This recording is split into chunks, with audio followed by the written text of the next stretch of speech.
سنیے اللہ کا قرآن، اللہ نے ارشاد فرمایا ما اصاب من مصیبہ فبما کسبت ایدیکم ویعفو عن کثیر، جو کوئی تمہیں تکلیف اور مصیبت پہنچتی ہے وہ تمہارے ہاتھوں کی کمائی ہے، تمہارے اعمال کا نتیجہ ہے، وَيَعْفُو عَنْ كَثِيرٍ، تمہاری بہت ساری غلطیوں سے تو وہ درگزر کرتا رہتا ہے۔ تو ہمیں چاہیے نا ہم اپنے گناہوں سے توبہ کر لیں۔ یہی وجہ ہے کہ نبی علیہ السلام نے ایک حدیث میں گناہوں پر استغفار کرنے کی وجہ سے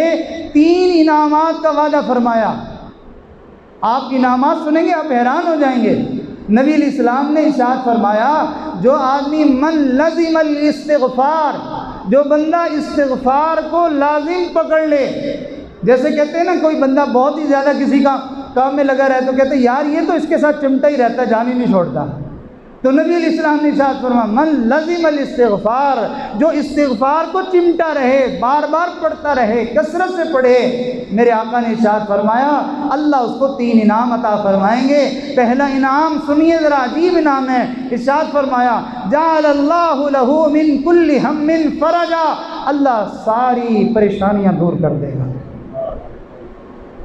کیا کیا اس نے گناہوں سے معافی مانگی ہے تو ساری پریشانیاں دور ہو گئی ہیں، اور اگر گناہ ہی نہ کرتا تو سبحان اللہ، پھر اس کے تو کیا مزے تھے، پھر اس کی تو کیا لذت تھی۔ اور پھر دوسری بات ارشاد فرمائی وَمِن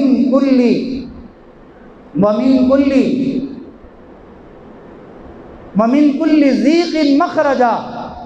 ہر غم سے اللہ نجات دے دیں گے، ساری پریشانیاں دور کر دیں گے۔ اور پھر اگلا انعام یہ ہے کہ جو اپنے گناہوں سے کثرت سے معافی مانگے گا اللہ ہر تنگی والے راستے سے کوئی نہ کوئی نکلنے کا دروازہ کھول دے گا۔